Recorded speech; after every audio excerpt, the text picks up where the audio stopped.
People continue to wait in queues to buy essentials amidst a growing crisis. And in some places, these serpentine lines go past cemeteries as well. Good afternoon and welcome. You're watching Lunchtime News on TV1. This is News First, where the people come first. I'm Mariam Gunavijaya. We start off with a look at your headlines. Final diesel shipment to reach Colombo. When will new petrol stocks arrive? Father of two dies in a fuel queue. Another death in a queue for cooking gas. Norachole power plant at risk. Will the duration of power cuts increase? Diesel power cut Prime Minister's economic roadmap. Scraps of stale bread keeping Afghans alive. Second ODI between Sri Lanka and Australia at Bulletin today.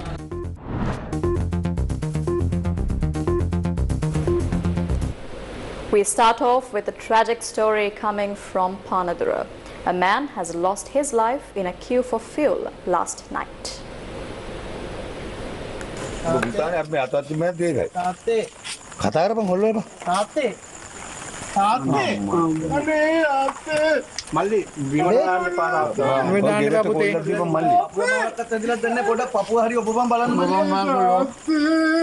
A 53-year-old father of three had died after collapsing in a queue for fuel in Panadura last night. He was found dead in his three-wheeler. Camera footage showed how a man had fallen ill at a queue in Negombo.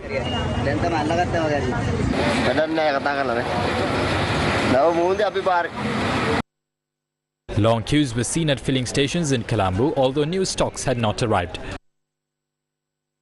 There were long queues at filling stations in Mathura as well. In Kandy, fuel queues are now a common sight.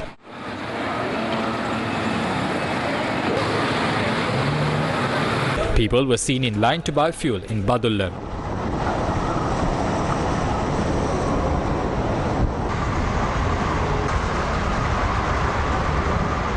The filling station in Horana had not received fuel.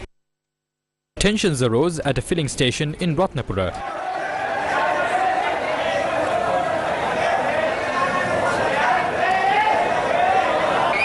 Doctors and staff at the Anuradhapura hospital went on strike today demanding fuel. They pointed out that fuel is not being sold to them, although the government recognizes healthcare as an essential service.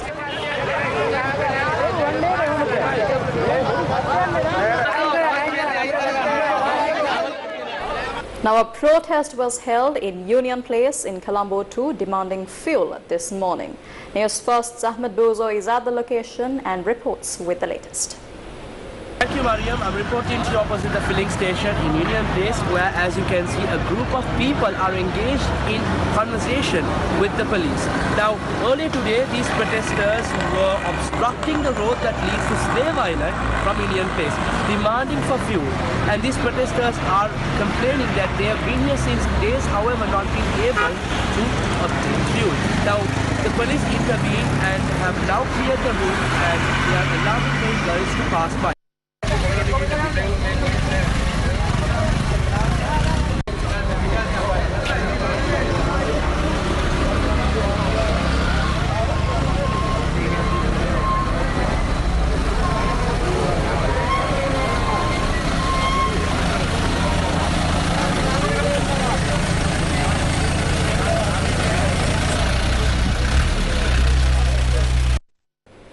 Sri Lanka will receive its last fuel shipment under a $700 million Indian credit line today.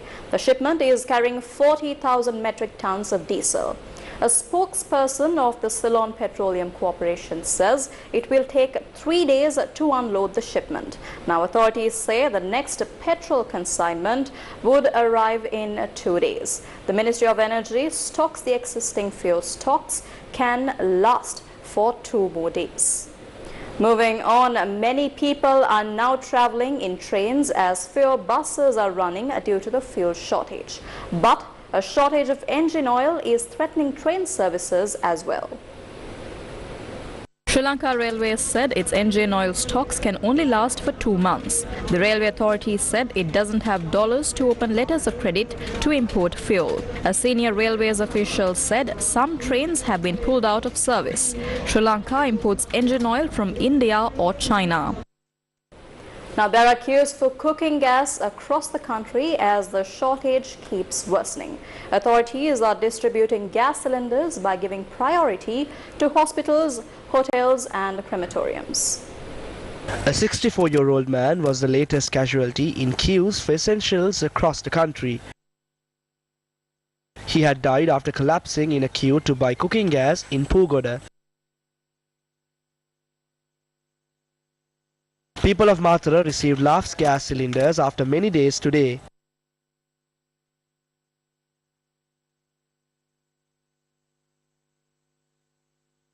A LAF's gas dealership store received a new batch of cylinders in Horana today.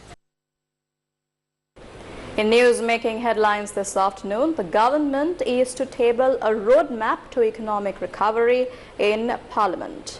Prime Minister Ranil Wickremesinghe has told a parliamentary group meeting that a roadmap to economic recovery will be tabled in Parliament. Now, Finance Secretary Mahinda Sirivardhana says the roadmap will help to achieve the short and middle-term objectives of the government. Parliamentarians were allowed to provide their opinions on resolving the economic crisis. Moving on, the CEB Engineers Union says power cuts may run longer if coal is not imported to generate electricity. They made these comments at an event organized in Thalawathagoda yesterday. The Ceylon Electricity Board doesn't have money to import spare parts required for power plants. We have not been able to open letters of credit worth $250 million for that. We need about $640 million to import coal required by the Lakvijaya coal power plant to produce electricity after next year. We don't know how they will arrange the money. Therefore, we will have to rely completely on diesel power plants. Otherwise, the duration of power cuts will have to be increased. The Ministry of Water Supply says it is yet to receive 7.5 billion rupees in unpaid bills from consumers. Officials had told President Gotabaya Rajapaksa that the consumers include houses, schools and government agencies. Now, during a meeting yesterday, the President had instructed to complete 2,337 water supply projects. They are being carried out under local and foreign funds. The President had instructed to resolve the issues related to those projects as soon as possible.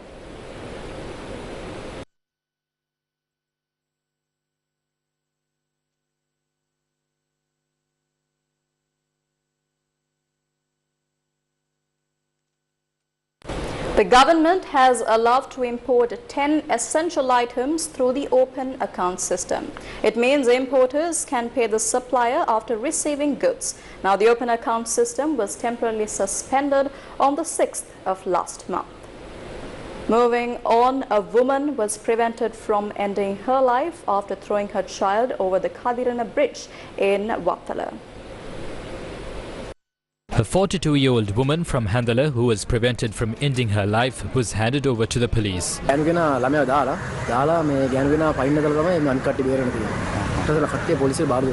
Navy officers are searching for the 5-year-old child of the widowed mother. Police say the second child of the mother is under the care of another family.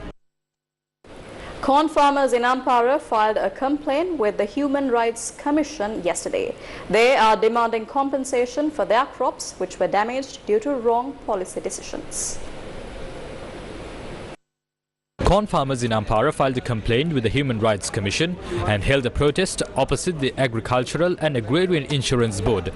Farmers said the Agricultural and Agrarian Insurance Board is not settling their compensation, citing issues in documentation. Now, tensions arose at the Valigama Urban Council yesterday. Opposition members had voted to defeat a proposal for overtime payments and fuel allowances. The chairperson of the Valigama Urban Council had submitted a proposal to provide overtime payments and fuel allowances for the councillors, but councillors from the United National Party, Sri Lanka Freedom Party and the Janata Vimukti Peramuna had defeated the proposal. Tensions erupted when a JVP councillor was obstructed from presenting another proposal.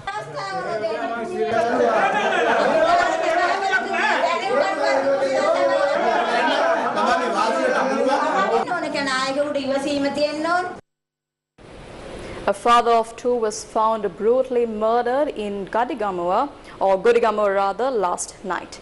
We'll have the details of this story on our Crime Watch segment.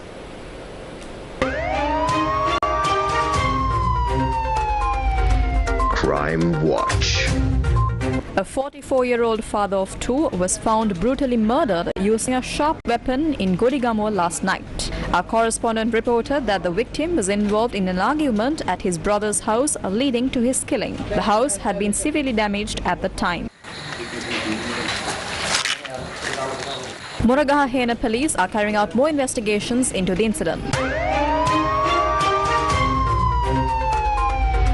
Crime Watch.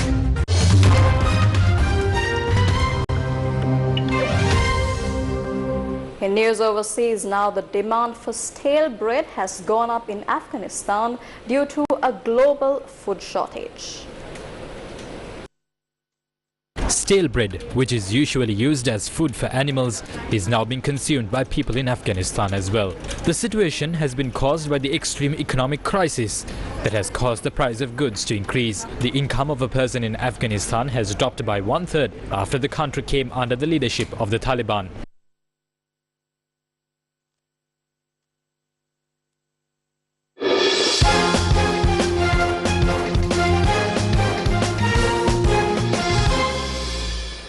The second one-day international between Sri Lanka and Australia is to be played in Pallekele today. Our correspondent reported that Pallekele has been receiving heavy rains since this morning. Australia is leading the 5-match series 1-0. The game will begin at 2:30 p.m. today.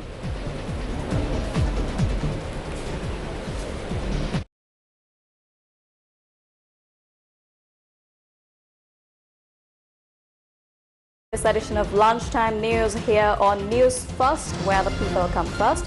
I'm Mariam Gunamijaya. Have yourself a very good day and take care.